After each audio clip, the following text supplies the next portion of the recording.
بسم اللہ الرحمن الرحیم۔ تمام دیکھنے اور سننے والوں کو السلام علیکم۔ آپ یوٹیوب چینل دیکھ رہے ہیں، میں آپ کا میزبان مشاہد اکرم روبانی آپ کی خدمت میں حاضر ہوں۔ امید کرتا ہوں آپ خیر و عافیت سے ہوں گے۔ ناظرین، محرم الحرام کا آغاز ہو چکا ہے۔ ویسے محرم الحرام کو بے شمار نسبتیں ہیں، اس کی بے شمار فضیلتیں ہیں، قرآن پاک میں یا حدیث طیبہ میں اس کے بے شمار فضائل ہیں، لیکن یہ ایک حقیقت ہے کہ 61 ہجری یوم عاشور کے بعد سے جب بھی محرم کا ذکر آتا ہے تو سب سے پہلے قلب و روح کے اوپر جو چیز دستک دیتی ہے، جو یاد دستک دیتی ہے، وہ حسین سے شروع ہو کر حسین پہ ختم ہو جاتی ہے۔ جب بھی محرم کا ذکر ہوتا ہے تو سب سے پہلے ذہن اور قلب کے اوپر ایک ہی چیز سامنے آتی ہے، وہ فکر حسین ہوتی ہے، وہ یاد حسین ہوتی ہے، وہ محبت حسین ہوتی ہے، وہ نواسہ رسول سیدنا و مولانا امام حسین علیہ السلام کی وہ عظیم قربانی ہوتی ہے، وہ عظیم جذبہ ہوتا ہے جو کربلا کے ریگزاروں میں آپ نے کر دکھایا۔ ناظرین، رسول اللہ صلی اللہ علیہ وآلہ وسلم سیدنا امام حسین علیہ السلام سے کس قدر محبت فرمایا کرتے تھے، یہ کسی سے ڈکا چھپا نہیں ہے۔ خدا جانے یوم عاشور 61 ہجری میں ان بدبختوں کے قلب و روح پر کون سی ہوس سے بات تھی کہ ان لوگوں نے وہ کر دکھایا کہ آسمان بھی اس کے اوپر رو پڑا، زمین کانپ اٹھی، لیکن ان بدبختوں کے قلب و روح میں ضمیر نہ جاگا۔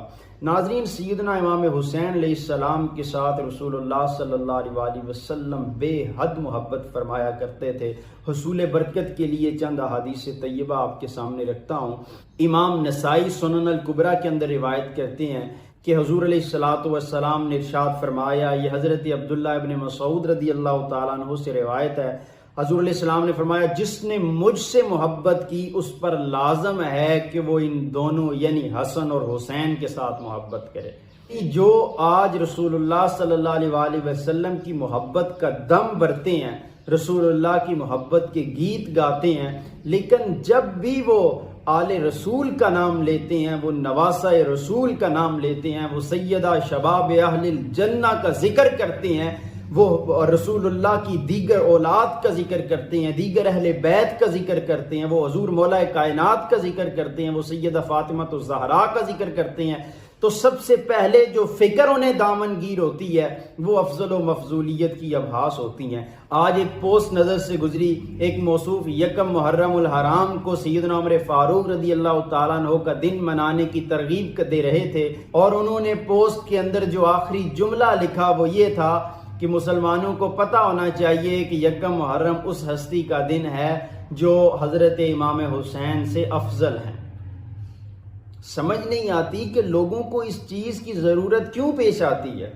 کیا کبھی کسی دوسرے صحابی کا ذکر کرتے ہوئے بتایا گیا کہ اس صحابی سے حضرت عمر فاروق افضل ہیں؟ کیا وجہ ہے کہ جب بھی اہل بیت کا ذکر آتا ہے لوگوں کو یہ فکریں دامن گیر ہو جاتی ہیں کہ کوئی کسی کو افضل نہ کہہ دے، کوئی رسول اللہ کی اولاد سے کوئی ذرا زیادہ محبت نہ کرنے لگ جائے۔ جس صاحب کی پوسٹ کا میں نے ذکر کیا، انہوں نے اپنی کتاب کے اندر لکھ مارا کہ مولا علی المرتضیٰ کرم اللہ وجہ الکریم سے شیخین سے زیادہ محبت رکھنے والا شخص کمینہ ہے۔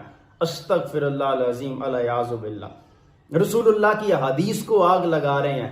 رسول اللہ کے ان فرامین کا کیا کریں گے جو رسول اللہ نے اپنی اہل بیت کے بارے میں ارشاد فرمائے؟ ان احادیث کا کیا کریں گے جو آل رسول کے بارے میں مروی ہے، جن میں آل رسول کی مودت کا مطالبہ کیا گیا، آل رسول کی محبت کا مطالبہ کیا گیا۔ رسول اللہ صلی اللہ علیہ وسلم کی نظر مبارک یہ دیکھ رہی تھی کہ امت میری آل کے ساتھ کیا سلوک کرے گی، اسی لیے آپ نے فرمایا کہ جس نے مجھ سے محبت کی اس پر لازم ہے کہ وہ ان دونوں سے محبت کرے۔ تیری کملی سے محبت ہے مسلمانوں کو، دشمنی ان سے ہے جو زیر کسا رہتے ہیں، تیری نالین کے ایک نقش پہ مرنے والے تیری دستار کے وارث سے خفا رہتے ہیں۔ آج امت کی حالت یہ ہے کہ رسول اللہ کی نالین کے اوپر مر مٹنے کو تیار ہو جاتے ہیں، رسول اللہ کی نالین مبارک کے نقش کے اوپر مر مٹنے کو تیار ہو جاتے ہیں، رسول اللہ کے منہ مبارک کے اوپر اپنا سب کچھ لٹانے کو تیار ہو جاتے ہیں، لیکن جب بھی آل رسول کا ذکر آتا ہے ان کے ماتھے کے اوپر بل پڑنا شروع ہو جاتے ہیں، ان کے ذہن و قلب کے اندر خدا جانے کون سی ایسی چیز نمودار ہونے لگ جاتی ہے کہ ان کے زاویے ہی بدل جاتے ہیں، ان کی فکر کے، ان کے عدل کے ترازو کے پیمانے چینج ہو جاتے ہیں۔ جب بھی یہ رسول اللہ صلی اللہ علیہ وآلہ وسلم کی اولاد کا ذکر کرتے ہیں انہیں عجیب فکریں دامن گیر ہو جاتی ہیں، کسی کا عقیدہ برباد نہ ہو جائے، کوئی سنیت سے باہر نہ چلا جائے، انہیں یہ فکریں لے کے بیٹھ جاتی ہیں۔ لیکن جو اللہ اور اس کے رسول نے مطالبہ فرمایا، جو تاکید فرمائی، وہ کوئی چیز ان کے پیش نظر نہیں ہوتی۔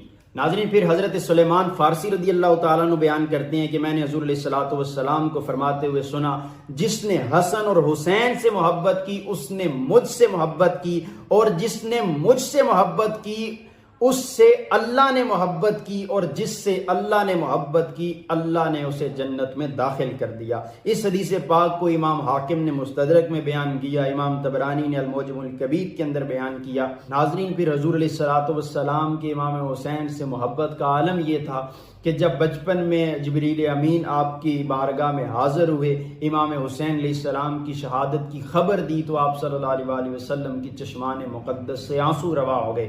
حضرت ام فضل بنت حارث سے مروی ہے کہ وہ رسول اللہ صلی اللہ علیہ وسلم کی خدمت میں حاضر ہوئی اور عرض کیا، یا رسول اللہ، میں نے آج رات ایک ناپسندیدہ خواب دیکھا ہے۔ آپ نے فرمایا کیا دیکھا ہے؟ انہوں نے عرض کیا وہ بہت سخت ہے۔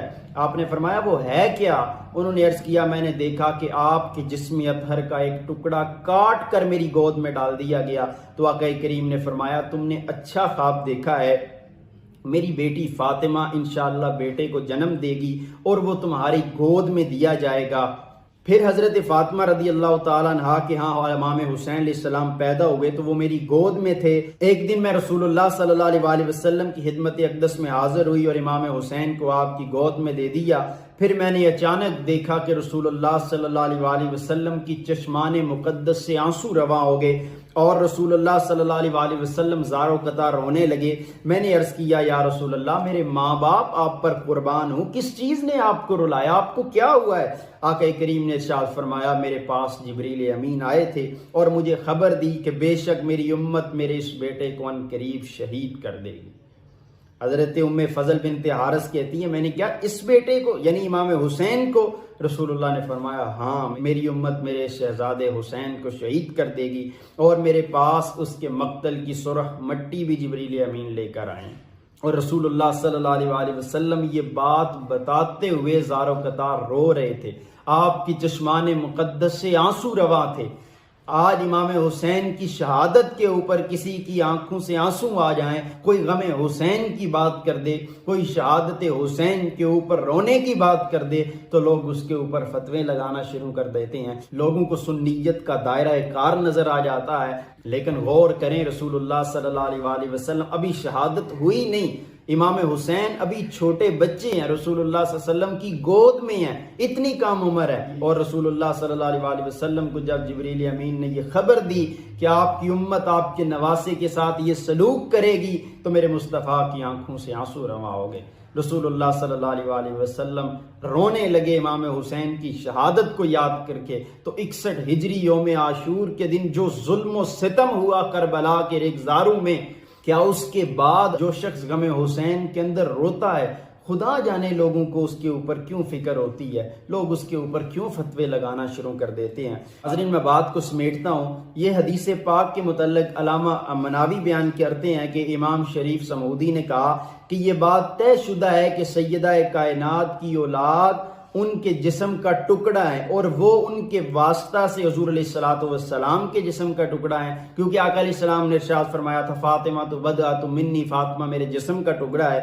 اسی لیے جب حضرت ام فضل نے خواب میں دیکھا کہ آپ صلی اللہ علیہ وسلم کے جسم اطہر کا ایک ٹکڑا ان کی گود میں رکھ دیا گیا تو رسول اللہ نے اس کی یہ تعبیر فرمائی کہ سیدہ فاطمہ کے ہاں بچہ پیدا ہوگا جسے ان کی گود میں رکھا جائے گا۔ تو سیدہ فاطمہ کے ہاں سیدنا امام حسین پیدا ہوئے، پھر وہ ان ام فضل کی گود میں رکھ دیے گئے۔ ان کی اولاد میں سے آج جس کی بھی زیارت کی جاتی ہے وہ اس ٹکڑے میں سے ایک ٹکڑا ہے، اگرچہ درمیان میں کئی واسطے ہی کیوں نہ ہوں۔ جو شخص اس بات پر غور کرتا ہے اس کے دل سے ان کے لیے تعظیم کا داعیہ بیدار ہوتا ہے، اور وہ جس حال پر بھی ہو وہ ان کے بغض سے بچتا ہے۔